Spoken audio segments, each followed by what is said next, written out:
ओम नमो भगवते वासुदेवाय। हरे कृष्णा।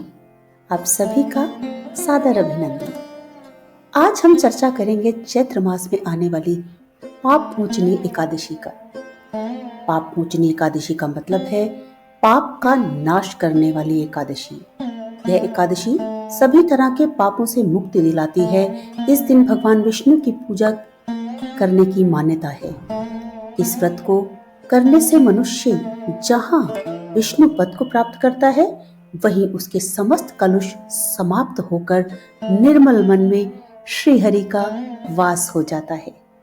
ऐसी मान्यता है कि पाप मोचनी एकादशी का व्रत करने से व्यक्ति को आरोग्य की प्राप्ति होती है।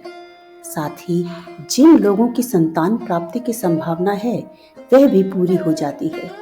साथ ही व्यक्ति की सभी मानसिक समस्याएं दूर हो जाती हैं। साथ ही यह व्रत व्यक्ति को पाप से मुक्ति भी दिलाता है। कहा जाता है कि इस एकादशी के दिन किसी से बुरा या झूठ भूल से भी नहीं बोलना चाहिए। ऐसा करने से हमें हमारी पूजा व्रत का फल नहीं मिलता है। आइए जान लें कि पूजा विधि क्या है। पाप मोचनी एकादशी के दिन सुबह जल्दी उठें और स्नान के बाद व्रत का संकल्प लें। घर के मंदिर में अच्छे से साफ सफाई कर लें। फिर एक चौकी पर भगवान विष्णु और माता लक्ष्मी की मूर्ति स्थापित करें। साथ ही भगवान विष्णु का पंचामृत से स्नान कराएं। इसके बाद दोनों को पीले रंग के फूल की माला चढ़ाएं और हल्दी का तिलक लगाएं।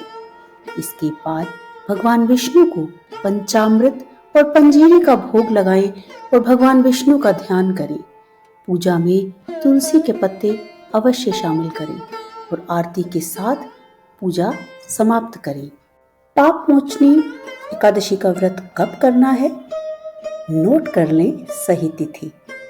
हिंदू कैलेंडर के अनुसार इस वर्ष चैत्र मास के कृष्ण पक्ष की एकादशी तिथि 4 अप्रैल 2024 गुरुवार को शाम 4:16 पर शुरू होगी। यही अगले दिन शुक्रवार 5 अप्रैल 2024 को दोपहर 1 बजे समाप्त होगी।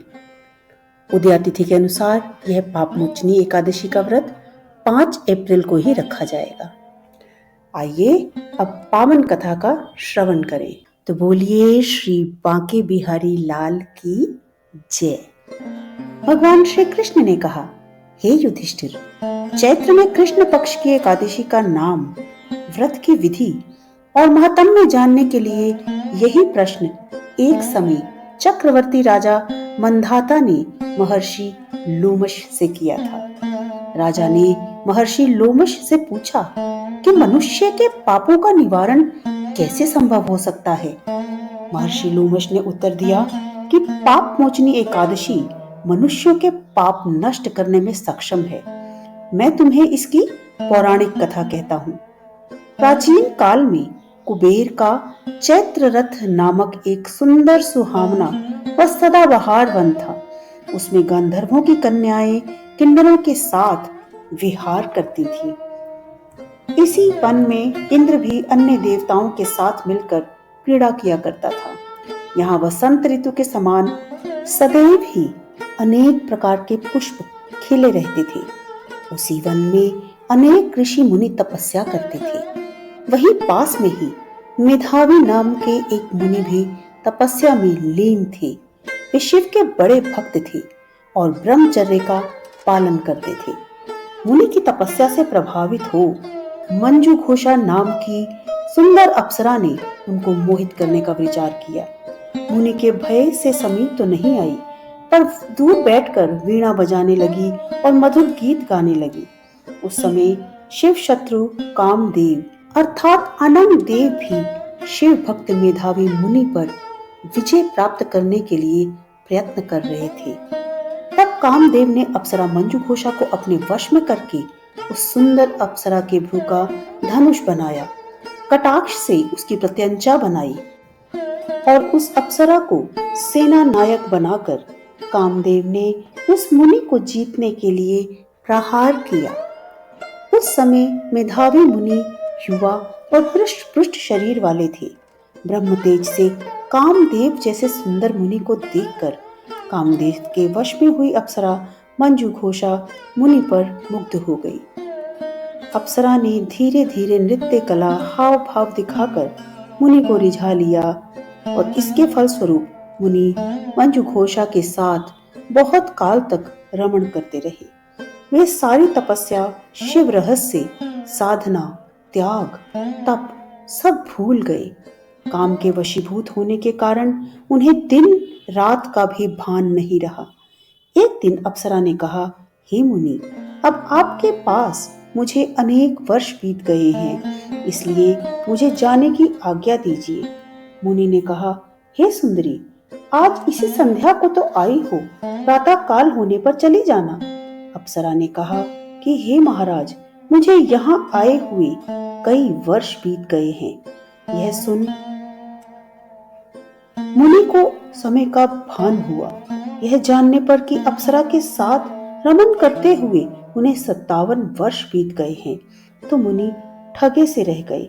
अब तो अप्सरा मुनि को काल के समान लगने लगी। अत्यंत क्रोधित होकर मुनि कहने लगे, अरे दुष्टा, मेरी कठिन तपस्या को तूने नष्ट कर दिया है। तू महापापिनी और दुराचारिणी है, तुझे धिक्कार है। अब तू मेरे श्राप से पिशाचिनी हो जा। मुनि के श्राप से अप्सरा मंजू घोषा तत्क्षण पिशाचिनी हो गई और भयभीत होकर मेधावी मुनि से प्रार्थना करने लगी। हाथ जोड़कर बोली, हे विप्रवर, इस श्राप का किस प्रकार निवारण होगा? अप्सरा के ऐसे दीन वचन सुनकर मेधावी मुनि बोले, हे भद्रे, यद्यपि तूने मेरा बहुत अनिष्ट किया है, परंतु फिर भी मैं तुझे श्राप से मुक्ति पाने का उपाय बताता हूँ। चैत्र मास के कृष्ण पक्ष की एकादशी पाप मोचनी कहलाती है, जो सब प्रकार के पापों का नाश करने वाली होती है।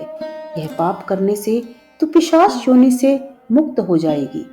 ऐसा कहकर मेधावी मुनि भी अपने पापों का प्रायश्चित करने के लिए अपने पिता च्यवन ऋषि के आश्रम में चले गए।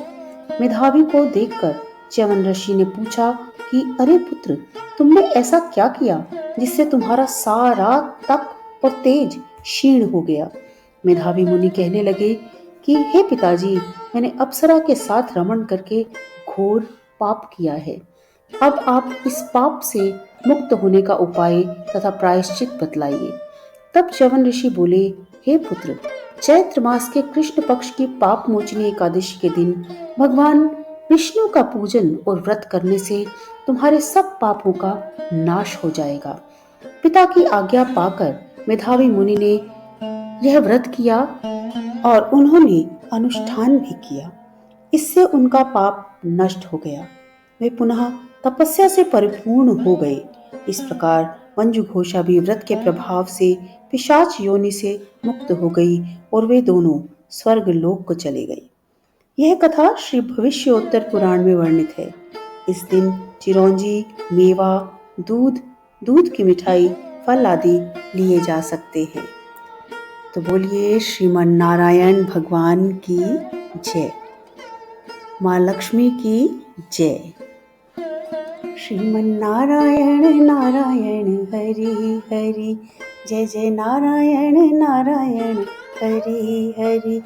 तेरी लीला प्रभु है न्यारी न्यारी, हरि हरि, जय जय नारायण नारायण हरि हरि।